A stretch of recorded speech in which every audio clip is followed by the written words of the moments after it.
నమస్తే, welcome to prime nine news. ఎన్నో ఏళ్లుగా మున్నూరు కాపు సామాజిక వర్గానికి సంబంధించి సమస్యలపై ఎన్నో పోరాటాలు చేస్తూ వచ్చారు. బీఆర్ఎస్ ప్రభుత్వం ఉన్న టైంలో, అదేవిధంగా ఇప్పుడు కాంగ్రెస్ ప్రభుత్వం తెలంగాణలో ఏర్పడింది. ప్రభుత్వం ఏర్పాటుకు ముందు కూడా అక్కడ ఇందిరా పార్క్ దగ్గర మున్నూరు కాపు సమస్యలకు సంబంధించి ధర్నాలు, ప్రగతి భవన్ ముట్టడులు ఇవన్నీ జరిగాయి. అయితే ప్రస్తుతం కార్పొరేషన్ ఏర్పాటు దిశగా కూడా అంటే కాంగ్రెస్ ప్రభుత్వం ఇప్పుడు ఏర్పాటైంది. కాకపోతే కాంగ్రెస్ ప్రభుత్వం ఒక హామీ ఇచ్చింది. వాళ్ళ ప్రభుత్వం వచ్చిన తర్వాత మేనిఫెస్టోలో దీనికి సంబంధించి కూడా చేరుస్తామంటూ కూడా ఇప్పుడు మేనిఫెస్టోలో చేర్చారు. కానీ మున్నూరు కాపు సామాజిక వర్గానికి సంబంధించి కూడా కార్పొరేషన్గా మేము చేర్చామని చెప్పి వాళ్ళు చెప్తున్నారు. అయితే ఫైనాన్స్ కార్పొరేషన్ అనేది చేర్చలేదని చెప్పి మనకి ప్రస్తుతం ఉగ్గే శ్రీనివాస్ పటేల్ అంటున్నారు. అసలు కార్పొరేషన్ అంటే ఏంటి, ఫైనాన్స్ కార్పొరేషన్ ఏంటి, ఆ సమస్యలపై వాళ్ళ పోరాటం ఏ విధంగా సాగింది, అయితే ప్రస్తుత ప్రభుత్వం ఏమంటుంది, వివరాలన్నీ కూడా వారిని అడిగి తెలుసుకుందాం. మున్నూరు కాపు ఆత్మ గౌరవ మహాధరణ సేన రాష్ట్ర కన్వీనర్ ఉగ్గే శ్రీనివాస్ పటేల్ గారు ఈరోజు మనతో పాటు స్టూడియోలో ఉన్నారు. వారిని అడిగి మరిన్ని వివరాలు తెలుసుకుందాం. శ్రీనివాస్ పటేల్ గారు నమస్తే. నమస్కారం అండి. ప్రైమ్ నైన్ ఛానల్కి, ప్రైమ్ నైన్ ప్రేక్షకులకు, అలాగే మున్నూరు కాపుల గొంతులుగా, బీసీ బలమైన గొంతుగా ప్రైమ్ నైన్ ఛానల్ మా వెంట ఉంటూ అనేక పోరాటాల్లో కూడా మాకు స్ఫూర్తినిస్తూ అనేక ప్రోగ్రాంలను కూడా సక్సెస్ చేస్తూ జర్నలిజం కూడా ఒక మెయిన్ పిల్లర్గా మా కార్పొరేషన్ దిశలో మా సమస్యల పోరాటంలో ప్రైమ్ నైన్ ఛానల్ కూడా పాత్ర వహించింది. మాకు ఎన్నో ఏండ్లుగా పోరాటం చేస్తూ మాకు అండగా ఉన్న ప్రైమ్ నైన్ ఛానల్కి, వారి ప్రేక్షకులకు అందరూ కూడా ధన్యవాదాలు తెలియజేస్తున్నాను. థ్యాంక్ యూ అండి. ముఖ్యంగా ఈ మున్నూరు కాపు సంబంధించినటువంటి సమస్యలపై మీరు ఎన్నో ఏళ్ళుగా పోరాటాలు చేస్తూ ఉన్నారు. ప్రగతి భవన్ ముట్టడించారు, ఇందిరా పార్క్ వద్ద ధర్నా చేశారు. అసలు కార్పొరేషన్లో చేరుస్తున్నామంటూ కూడా కాంగ్రెస్కి సంబంధించినటువంటి ప్రభుత్వం ఇప్పుడు ఏదైతే ఉందో వాళ్ళు చెప్పారు. అయితే మేనిఫెస్టోలో చేర్చినప్పటికీ మీరు ఫైనాన్స్ కార్పొరేషన్ కావాలని అంటున్నారు. అదేవిధంగా దానిలోకి వెళ్లే ముందు అసలు ఆ ధర్నా నేపథ్యంలో ఓవరాల్గా బ్రీఫ్ ఇవ్వగలరా, మీరేం కోరుకుంటున్నారు? అయితే మేము మొదటిగా దాదాపు 10 సంవత్సరాల నుంచి కూడా కార్పొరేషన్ కావాలి, ఫైనాన్స్ కార్పొరేషన్ కావాలని చెప్పేసి పోరాటం చేస్తూనే ఉన్నాం. ఈ విధంగా ఎన్నో జిల్లాల కలెక్టర్లకు ఈ వినతి పత్రాలు ఇవ్వడం, తర్వాత బీఆర్ఎస్ గవర్నమెంట్లో కూడా అనేక ఎమ్మెల్యేలను కలిసాం, తర్వాత మినిస్టర్లను కలిసి వారికి కూడా మేము వినతి పత్రాలు అందించి మాకు ఈ కార్పొరేషన్ అనేది కావాలని చెప్పేసి సుమారు మా సామాజిక వర్గంలో 9 మంది ఎమ్మెల్యేలు, ఒక మినిస్టర్ ఉన్నప్పటికీ కూడా 10 సంవత్సరాలుగా మాకు ఎటువంటి అన్ని కులాలకు న్యాయం చేశారు, అన్ని కులాల సామాజిక వర్గాలు. కానీ మా కుల నాయకులు కూడా మాకు ఎక్కడ కూడా మాకు న్యాయం చేయలేకపోయారు. అందులో భాగంలోనే మేము ఇక వీళ్ళతోటి కాదు, ఇక మేము గవర్నమెంట్ తోటి తేల్చుకోవాలని చెప్పేసి కేసీఆర్ గారు బీఆర్ఎస్ పార్టీ అధికారంలో ఉన్నప్పుడు ఆ గవర్నమెంట్ తోటి తేల్చుకోవాలని చెప్పేసి ఇక ఉద్యమాలతోటి ఏదైతే సాధించుకున్న తెలంగాణ, ఏ రకంగా అయితే తెలంగాణ సాధించుకున్నామో అదే రకంగా కార్పొరేషన్ సాధించుకోవాలని చెప్పేసి ఆ రోజు పోరాటం స్టార్ట్ చేసాం. ఈరోజు ఆ కార్పొరేషన్ కూడా సాధించుకుంటున్నాం. అయితే ఆ పోరాటంలో భాగంగానే అనేక మందికి వినతి పత్రాలు అందించి, తర్వాత ఎంతోమందికి కలిసి చెప్పి ఎన్నో ఉద్యమాలు, ఎన్నో పోరాటాలు చేసాం. అందులో భాగంగానే ఇందిరా పార్క్ దగ్గర ధారణ చౌక్లో ధారణ నిర్వహించి సుమారు 1800 మందితోటి ధారణ చేసి అక్కడ మా బలం ఏందని చెప్పేసి చూపించి, అక్కడ ఇంటెలిజెన్స్ వ్యవస్థ కానీ పోలీస్ వ్యవస్థ కూడా అంతా కూడా నోట్ చేసుకొని, అరే ఇది మున్నూరు కాపులకి ఇది బలమైన కోరికగా వీళ్ళు రాబోతున్నారని చెప్పేసి కూడా చెప్పడం జరిగింది. తర్వాత హైదరాబాద్ జిల్లా కలెక్టరేట్ని ముట్టడించి, తర్వాత అసెంబ్లీ, ప్రగతి భవన్ ముట్టడిస్తున్న తరుణంలో అసెంబ్లీ, ప్రగతి భవన్ ముట్టడిస్తున్నప్పుడు టోటల్గా తెలంగాణలో ఉన్న పోలీస్ డిపార్ట్మెంట్ కూడా ఒక్కసారి అలర్ట్ అయ్యి రేపు వీళ్ళు ఖచ్చితంగా కార్పొరేషన్ కోసము అసెంబ్లీకి కానీ ప్రగతి భవన్కి కానీ ఖచ్చితంగా వీళ్ళు వచ్చే సూచన ఉందని చెప్పేసి సుమారు 3 రోజులుగా ఎవరైతే మా తోటి ఉద్యమకారులంతా మినిమం ఒక 30-40 మంది మా సహోదరులు ఏదైతే ఉద్యమంలో పాల్గొంటారో వాళ్ళని అందరినీ ఎక్కడికక్కడ నిర్వీర్యం చేయాలని చెప్పేసి అక్రమ అరెస్టులు మొత్తం ప్రతి జిల్లాలో ఉన్న కుల సోదరులను కూడా అరెస్ట్ చేయడం జరిగింది. అందులో భాగంగా గ్రామ సంఘాలలో ఎవరైతే ఉన్నారో యాక్టివ్గా ఉన్న గ్రామ అధ్యక్షులను వారి అందరినీ కూడా పోలీసులు బలవంతంగా లాక్కెళ్ళి ఆ రోజు తీసుకెళ్ళిపోయి అక్కడ అరెస్టులు జరిగారు. ఈరోజు తెలంగాణ ప్రభుత్వం మొత్తం కూడా అలర్ట్ అయ్యి ఒక ప్రగతి భవన్ అసెంబ్లీ ముట్టడి అనగానే అలర్ట్ అయ్యి పోలీస్ వ్యవస్థ కూడా అరెస్ట్ అయ్యి ఒక వ్యక్తిని అరెస్ట్ చేయాలంటే 41 CRC ఉండాలి. కానీ తెలంగాణలో ఎక్కడెక్కడ మున్నూరు కాపులను అరెస్ట్ చేయాలంటే ఒక డీజీపీ పర్మిషన్ ఉండాలి, డీఐజీ పర్మిషన్ ఉండాలి. కాబట్టి ఆయన పర్మిషన్ ఇచ్చేసి దీనికోసం తెలంగాణ పోలీస్ వ్యవస్థ, ఇంటెలిజెన్స్ వర్గాలు, ఐబీ ఇలా అనేక వర్గాలు కూడా, మీడియా ఛానల్ అన్నీ కూడా ఆ రోజు పనిచేయడంతో ఈ కార్పొరేషన్ అనేది బలంగా ఉందని చెప్పేసి నాయకులు కూడా నమ్మి అది ఖచ్చితంగా మనం ఏదో రకంగా చేయాలని చెప్పి దాన్ని కాంగ్రెస్ పార్టీ కూడా మేము గ్రిప్పులో తీసుకొని మున్నూరు కాపుల ఓట్ల పరంగా మేము సాధించుకోవాలి, వీళ్ళ ఓట్ల పరంగా మేము కూడా అధిక శాతం ఉంది, బీసీలలో అత్యధిక శాతం వీళ్ళ దగ్గరికి వెళ్ళి మేము ఓట్ల పరంగా మేము గెలవాలంటే మాకు కార్పొరేషన్ అనేది ఖచ్చితంగా వీళ్ళకి పెట్టాలని చెప్పేసి ఆ రోజు మాకు వాళ్ళు పిలవడం జరిగింది. అందులో భాగంగా మేము ఫైనాన్స్ కార్పొరేషన్ చేర్చాలని చెప్పడంతో వాళ్ళు దానికి సానుకూలంగా స్పందించి కార్పొరేషన్ ఏర్పాటు చేశారు. అందులో బీసీ మేనిఫెస్టోలో కార్పొరేషన్ పెట్టారు. అయితే మేము అనేక సంవత్సరాలుగా వాళ్ళ కోసం ఏదైతే కాంగ్రెస్ పార్టీ కోసం పనిచేస్తున్న నాయకులకు కూడా ఎమ్మెల్యే టికెట్లు కావాలని చెప్పేసి కాంగ్రెస్ పార్టీలో ఏదైతే రేవంత్ రెడ్డి గారు ఏదైతే సభలు చేస్తారో ఆ సభలను కూడా అడ్డుకున్నాం. బీసీలకు మాకు అందరికీ సమాన హక్కులను ఇవ్వాలి, సమాన ఎమ్మెల్యేలను ఇవ్వాలి అని చెప్పి కోరడంతో వాళ్ళు చివరిగా ఒక చెప్పిన మాట ఏంటంటే, మీకు ఈ సంవత్సరంలో ఈ ఎలక్షన్ పీరియడ్లో కార్పొరేషన్ ఖచ్చితంగా చేస్తాం, ఎందుకంటే గడియ దగ్గరలో ఉంది, సమయం ఆసన్నమైనది, ఈ సమయంలో సీట్లు మార్పు చేంజ్ చేయలేం కాబట్టి మీరు దీన్ని సానుకూలంగా స్పందించి ఒక్కసారికి మీరు మాతో సహకరించాలంటే ఆ రోజు మేము కాంగ్రెస్ పార్టీతో సహకరించినాం కాబట్టి ఈరోజు కాంగ్రెస్ పార్టీ అధికారంలోకి వచ్చింది. అత్యధిక శాతం కాంగ్రెస్ పార్టీని గెలిపించింది కూడా మున్నూరు కాపులే. ఈరోజు మా 9 మంది ఎమ్మెల్యేలను కూడా ఓడగొట్టుకొని ఈరోజు కాంగ్రెస్ పార్టీతో ఎందుకున్నామంటే భవిష్యత్తులో ఈ 9 మంది ఎమ్మెల్యేలు మాకు ఏదైతే మా సామాజిక వర్గానికి చేసిన అన్యాయం ఏదైతే ఉందో కాంగ్రెస్ పార్టీ అది చెయ్యదు అని చెప్పేసి నమ్మి మేము చేయడం జరిగింది. అందులో భాగంగానే మేము మొన్న డిప్యూటీ సీఎం బట్టి విక్రమార్క గారిని అలాగే రేవంత్ రెడ్డి గారిని, ముఖ్యమంత్రి రేవంత్ రెడ్డి గారిని కలిసాం. రైట్ శ్రీనివాస్ గారు, మొత్తం మీద ఎన్నో ఉద్యమాలు అవన్నీ చేశారు, కలిశారు, మొత్తానికి సాధించుకున్నారు. అవునన్నా కాదన్నా మున్నూరు కాపు సామాజిక వర్గానికి సంబంధించిన ప్రజలు ఎక్కువగా ఉన్నారు తెలంగాణలో. ఈ నేపథ్యంలో ప్రభుత్వం ఏర్పాటైనాక మేనిఫెస్టోలో చేర్చారు కార్పొరేషన్గా. మరి కార్పొరేషన్కి ఫైనాన్స్ కార్పొరేషన్కి తేడా ఏంటి? అంటే రీసెంట్గా మీరు శ్రీధర్ గారిని అదేవిధంగా బట్టి గారిని కలవడం జరిగింది, వారు కార్పొరేషన్ చేస్తున్నాం అని చెప్పారు. అసలు కార్పొరేషన్కి ఫైనాన్స్ కార్పొరేషన్కి గల తేడా ఏంటి? అయితే మేము గతంలో నుంచి ఏదైతే పోరాటం చేస్తున్నాం, మాకు ఫైనాన్స్ కార్పొరేషన్ కావాలని చెప్పేసి పోరాటం చేస్తున్నాం. అందులో భాగంగా కార్పొరేషన్ అని పెట్టారు. సరే, ఫైనాన్స్ కార్పొరేషన్ అన్న మాకు ఒకే విధంగా ఉంటుంది కదా, వాళ్ళు ముందటైనా చేస్తుండొచ్చు అని చెప్పేసి వాళ్ళకి సహకరించాం.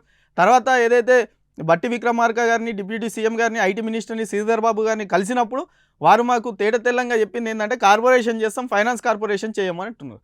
మాకు కావాల్సింది, మేము పోరాటం చేసింది ఫైనాన్స్ కార్పొరేషన్ కోసం. ఎందుకు ఫైనాన్స్ కార్పొరేషన్కి ఉన్న మధ్యలో వ్యత్యాసం ఏంటంటే, కార్పొరేషన్ అంటే కులవృత్తిని ప్రోత్సహించడానికి వాళ్ళకు రుణాలు ఇవ్వాలి. దానికోసం మా కులవృత్తి వ్యవసాయం అంటే ఈరోజు సుమారు 8% భూములు మున్నూరు కాపులకు ఉన్నాయి. ఈరోజు అన్ని కులాలు, SC, ST, BC, minority, OC వర్గాలు అందరూ కూడా వ్యవసాయ వృత్తినే కులంగా వాళ్ళు ఒక జీవనోపాధిగా వాళ్ళు వ్యవహరిస్తున్నారు. మా దగ్గరికి వెళ్ళి భూములు చాలా కూడా మల్లన్న సాగర్ డ్యామ్లలో కానీ ఏదైతే తెలంగాణ డెవలప్మెంట్ కోసం మున్నూరు కాపుల భూములు ఎక్కువ లాగుకున్నారు. మాకు 8% వాళ్ళకే కార్పొరేషన్ వస్తే ఆ ట్రాక్టర్లు కొనడానికి, విత్తనాలకు లేదా సబ్సిడీ లోన్లకు వాళ్ళకు ఆ వ్యవసాయానికి సంబంధించిన వాటికే పనిచేస్తుంది. మేము ఫైనాన్స్ కార్పొరేషన్ ఎందుకు అడుగుతున్నామంటే, పిల్లలు చదువుకోవడానికి లోన్లు తీసుకోవచ్చు, బిజినెస్ చేయడానికి లోన్లు తీసుకోవచ్చు, ఓవర్సీస్ స్కాలర్షిప్లకు లోన్లు తీసుకోవచ్చు. ఇలా అనేక రకాలుగా 100% మున్నూరు కాపులకు ఫైనాన్స్ కార్పొరేషన్ ఏర్పాటు చేస్తేనే ఆ మున్నూరు కాపుల పరంగా మాకు ఏదైతే అభివృద్ధి జరుగుతుందని చెప్పేసి మేము అదే విధంగా పోరాటం చేస్తున్నాం. వాళ్ళు ఫైనాన్స్ కార్పొరేషన్ ఏర్పాటు చేస్తామని చెప్పి ఈ అసెంబ్లీ సెషన్లో పెడతామని చెప్పి సుమారు 8,000 కోట్లతోటి బీసీ బడ్జెట్ నిర్వహించారు. అందులో ఆ రోజు కూడా మేము అడగంగానే వారు ఒకటే చెప్పారు, మీకు కార్పొరేషన్ ఏర్పాటు చేస్తామని చెప్పారు. కాబట్టి మేము రేవంత్ రెడ్డి గారిని కూడా కలిసినాం ఆల్రెడీ, మళ్ళీ ఒకసారి కూడా కలుస్తాం. ఆయనకు కూడా ఫైనాన్స్ కార్పొరేషన్కి మా కుల వృత్తి వ్యవసాయం అనేది అన్ని కులాలు చేస్తారు కాబట్టి మాకు ఫైనాన్స్ కార్పొరేషనే ఏర్పాటు చేయాలని చెప్పేసి వారికి చెప్తున్నాం. ఇది కనుక వారు చేయకపోతే భవిష్యత్తులో తీవ్రమైన పోరాటాలు, ఉద్యమాలు ఖచ్చితంగా ఉంటాయని చెప్పేసి నేను కాంగ్రెస్ పార్టీ పెద్దలకు, ముఖ్యమంత్రి రేవంత్ రెడ్డి గారికి కూడా నేను విన్నవించుకుంటున్నాను. రైట్, అదే అడగబోతున్నాను. అంటే ఇప్పటికే కాంగ్రెస్ ప్రభుత్వం ఏర్పాటు అయిన తర్వాత మున్నూరు కాపు సామాజిక వర్గానికి సంబంధించి కుల గణన కూడా చేయబోతున్నారు. ఎందుకంటే ప్రభుత్వానికి తప్పనిసరిగా ప్రజల యొక్క ఓటు అవన్నీ కావాలి, ఎంతమంది ఉన్నారో తెలుసుకోవాలి. సో ఈ కులగణన నేపథ్యంలో కూడా సర్వే ఏ విధంగా ఉండబోతోంది? అయితే ఎన్నో సంవత్సరాలుగా, దశాబ్దాలుగా చరిత్రాత్మక నిర్ణయం ఏంటంటే బీసీల కులగణన చేస్తున్నా అని చెప్పేసి కాంగ్రెస్ పార్టీ మేనిఫెస్టోలో పెట్టడం, దాన్ని ఈ అసెంబ్లీ సెషన్లో చేస్తా అని కూడా చెప్పడం జరిగింది. అందులో భాగంగా బీసీలు 54% ఏదైతే 1981లో తీసుకున్న సర్వేలో తీసుకున్న భాగంగానే 54% అంటున్నారు. అప్పటి నుంచి బీసీ జనాభా తీవ్రతరం అయింది, అది ఎదుగుతూ వస్తుంది. ఇప్పుడు 70-80% అత్యధికంగా తెలంగాణలో బడుగు బలహీన వర్గాలే 85% ఉంటారని అంచనాతోటి ఉన్నాం. కాబట్టి అందులో 23-25% మున్నూరు కాపులు అత్యధిక జనాభా ఉన్నారు. మా పేరు చివరన ఒక ట్యాగ్ లైన్ లేదు. అందరికీ బీసీ కులాలకు కొంతమందికి గౌడ్లుగా, రెడ్డి, మన యాదవులుగా, ముదిరాజులు, గంగపుత్ర, ఇట్లా అనేక ట్యాగ్ లైన్స్ ఉన్నాయి. రెడ్డిలకు రెడ్డిలు అని చెప్పేసి, కోమట్లకు షెట్టీలు అని చెప్పి ఇట్లా అనేక వర్గాలకు ఉన్నాయి. మాకు ఒక ట్యాగ్ లైన్ లేదు. మా ట్యాగ్ లైన్ ఏంటంటే ఉమ్మడి మహబూబ్నగర్లో రెడ్డిలను పెట్టుకుంటున్నారు. తర్వాత కొంతమంది కరీంనగర్ ఈ ప్రాంతాలలో షకియాను పెట్టుకుంటున్నారు. కొంతమంది భూమిపుత్రులం కాబట్టి పటేల్స్, మా పటేల్ వ్యవస్థ భూమి నుంచే మేము ఉన్నాం కాబట్టి పటేలను పెట్టుకుంటున్నాం. కొంతమంది నాయుడులు, ఇంకొంతమంది షక్యాలని, కాపులని ఇలా కొంతమంది పెట్టుకోవడంతో మా ఏదైతే జనాభా అనేది బయటికి రావడం లేదు. రేపు ఏదైతే కాంగ్రెస్ పార్టీ నిర్వహిస్తున్న సమగ్ర కుటుంబ సర్వే జరుగుతుంది, ఆ సర్వేలో షక్యాలు, పటేళ్ళు, మున్నూరు, రెడ్డిలు ఇవన్నీ చెప్పకుండా ఏదైతే సర్వే చేయడానికి వచ్చినా ఏదైతే వాలంటీర్స్ ఉన్నారో వాళ్ళకు ఖచ్చితంగా మీరు చెప్పండి, మున్నూరు కాపు కులం మాది, BCDలో ఉన్నాం, సీరియల్ నెంబర్ 20, ఈ సంఖ్యలో మా రిజిస్ట్రేషన్, ఇది మా దాంట్లో ఈ కులం మేము ఇంతమంది ఉన్నామని చెప్పేసి ఖచ్చితంగా గ్రామ, మండల, జిల్లా, నియోజకవర్గాల ఏదైతే అధ్యక్షులు, కార్యవర్గ సభ్యులు ఉన్నారో వాళ్ళు ప్రతి గ్రామంలో ఉన్న వారిని అవేర్నెస్ తీసుకొచ్చి రేపు జరగబోయే సమగ్ర కుటుంబ సర్వేలో మున్నూరు కాపు అనే కులం అనేది ఖచ్చితంగా మీరు మెన్షన్ చేయాలి. బీసీలో బీసీ అని రాయకండి, బీసీలో మున్నూరు కాపులు అని చెప్పేసి రాయడంతో మన కుల జనాభా బయటికి వస్తుంది. అలాగే మన పేరు చివరన ఒక పటేలో లేకపోతే మున్నూరు అని ఉంటే ఖచ్చితంగా జనాభాలో ఎక్కువ శాతం కాబట్టి ఎక్కడ చూసినా కూడా పేరు చివరన ఏది ట్యాగ్లైన్ లేక పక్కనున్న వాళ్ళు కూడా కులం ఈ మా సామాజిక వర్గం అని తెలియట్లేదు. కనుక ఒక ట్యాగ్లైన్ మాకు కూడా ఉంటే ఎక్కడికక్కడ మాకు ఆ ట్యాగ్లైన్ ఎక్కడ పోయినా కూడా పటేలో లేకపోతే మున్నూరు అని తెలుస్తుంది. దీనివల్ల మా జనాభా ఎంత అని తెలుస్తుంది, మా ఓట్ల పరంగా తెలుస్తుంది. భవిష్యత్ రాజకీయాలను కూడా మార్చేది ఈ ఒక్క ట్యాగ్లైనే. రైట్ శ్రీనివాస్ గారు, ఒక విషయం గురించి మనం మాట్లాడుకోవాలి. డిమాండ్కి తగ్గ సప్లై అన్నట్టు సామాజిక వర్గంలో కూడా మీరు అన్నట్టు కులగణంలో ఎవరు ఎంతమంది ఉన్నారని తెలిస్తే వాళ్ళకి ఏదైనా సమస్య వచ్చినప్పుడు సంక్షేమం విషయంలో కూడా ప్రభుత్వం అడుగులు వేస్తుంది. సో మరి ఈ సర్వే ఎంతవరకు ఉపయోగపడుతుంది అనుకున్నారు? ఒకవేళ సర్వే కనుక క్లియర్గా జరగకపోతే, సర్వే జరిగిన తర్వాత అయినా కార్పొరేషన్ని ఫైనాన్స్ కార్పొరేషన్ చేయకపోతే కనుక మీ యొక్క భవిష్యత్ కార్యాచరణ ఎలా ఉండబోతోంది శ్రీనివాస్ గారు?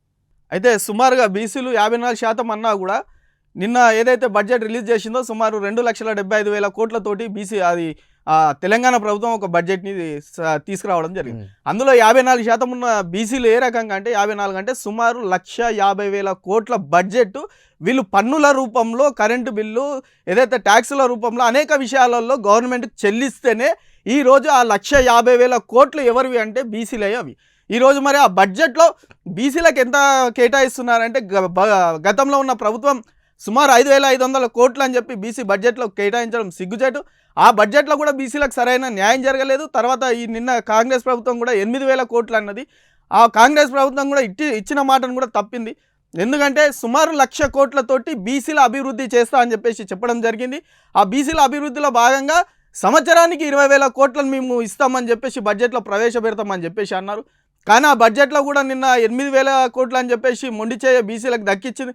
ఆ కాంగ్రెస్ ప్రభుత్వం కూడా బీసీలను ఏదో రకంగా అనగదొక్కుతూనే ఉంది కాబట్టి బీసీలంతా మేల్కొనాలి. అలాగే మేము ఏదైతే ఫైనాన్స్ కార్పొరేషన్ అడుగుతున్నామో అందులో 23% అంటే దాదాపు 1,50,000 కోట్లలో సుమారు 75,000 కోట్లు ఏదైతే తెలంగాణ బడ్జెట్లో ఉంటుందో అది మున్నూరు కాపుల పైసా కాబట్టి మాకు 5,000 కోట్ల నుంచి 3,000 నుంచి 5,000 కోట్ల వరకు ఫైనాన్స్ కార్పొరేషన్ మా భవిష్యత్ తరాల కోసం, మా పిల్లల కోసం మేము ఉద్యోగ రంగాలలో, విద్య, వైద్య అన్ని రంగాలలో మేము కూడా ఆర్థికంగా రావాలంటే మాకు ఫైనాన్స్ కార్పొరేషన్ ఏర్పాటు చేయాల్సిందే. ఒకవేళ కార్పొరేషన్ కనుక ఏర్పాటు చేయకపోతే ఈ ప్రభుత్వాన్ని గద్దదించే ఏర్పాట్లు కూడా మేము ఖచ్చితంగా కాంగ్రెస్ని పొందబెట్టడానికి రెడీగా ఉంటాం. మా ఉద్యమాలు ఏదైతే చూసిరో అదే ఉద్యమ స్ఫూర్తితోటి కార్పొరేషన్ ఏర్పాటు చేసిరో అదే చిత్తశుద్ధితోటి కూడా ఫైనాన్స్ కార్పొరేషన్ ఏర్పాటు చేయాలనే డిమాండ్ మీకు ముందట ఉంచుతాం. ఏదైతే అది చేయలేకపోతే భవిష్యత్ పరిమాణాలు తీవ్రంగా ఉంటాయని చెప్పేసి కాంగ్రెస్ పార్టీని కూడా హెచ్చరిక జారీ చేస్తున్నాం.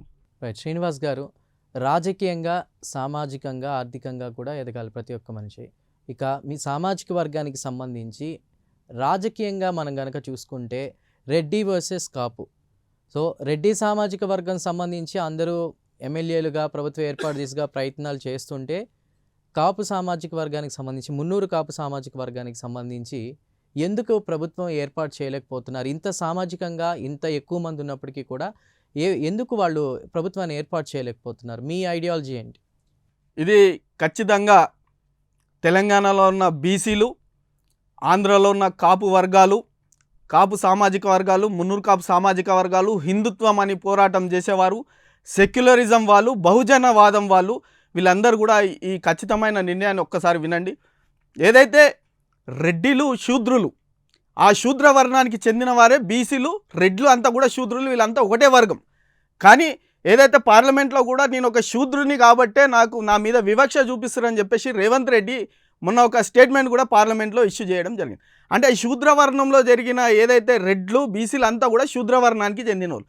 ఈరోజు రెడ్డిలంతా కుల సామాజిక పరంగా వాళ్ళంతా ఒక్కటై వీళ్ళను వాడుకుంటూ రెడ్లంతా కూడా ఈ శూద్రవర్ణానికి వెళ్ళి మేము ఏదైతే పెద్ద వర్గంలో ఉన్నామో ఓసీ వర్గంలోకి అందులోకి వెళ్తున్నాము, మీరు ఇక్కడనే ఉంటున్నారు కాబట్టి అని చెప్పేసి వాళ్ళు ఏదైతే రెడ్డిలంతా ఒక్కటైపోయి ప్రభుత్వాలను ఏర్పాటు చేసుకోవడంలో ఏదైతే రేవంత్ రెడ్డి గారు మొన్నదాకా కాంగ్రెస్ ప్రభుత్వానికి అంత లేకుండే, ఆ పార్టీ మనుగడలో లేకుండే, అది చాలా కింది స్థాయిలో ఉన్నా కూడా ఎన్ఆర్ఐ నుంచి ఫండ్స్ పంపించి ప్రతి ఒక్క కుల సంఘాల రెడ్డి మీటింగ్లలో ఆయన ఒక ముఖ్యమంత్రి స్థాయిలో ముందడికెళ్తున్నా కూడా ఆయన రెడ్డి సామాజిక వర్గాలన్నీ కూడా కలుపుకుంటూ ముందడికెళ్తున్నారు.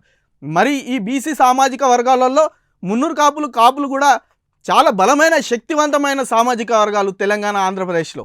కానీ ఆంధ్రప్రదేశ్లో ఈరోజు చూసుకుంటే ఈ బలమైన సామాజిక వర్గం ఎక్కడ అంటే చీలికలు జరుగుతున్నాయి.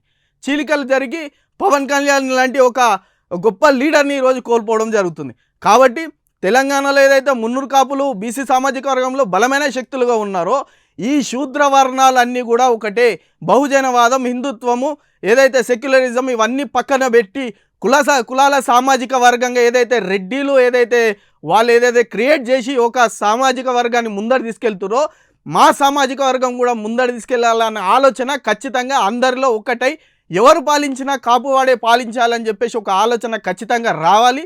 ఎందుకంటే ఈ ఆలోచన రాకపోతే మన కుల సంఘాల నాయకులే ఏదైనా మంచి పని చేస్తున్నా కూడా నువ్వెందుకు వెళ్తున్నావురా అని చెప్పేసి ఇంకొక వ్యక్తిని, ఈ సంఘంలో ఉన్న వ్యక్తిని అడుగుతుంటే వాడు చెప్పుకోలేకపోతున్నాడు. అంటే వాడి దగ్గరికి వెళ్ళి నువ్వేమన్నా తీసుకున్నావు, వాడేమన్నా వాడి దగ్గర నువ్వు బానిసవా? ఒక్కసారి ఆలోచించు. నీ బానిస సంఖ్యలు తెంచుకో.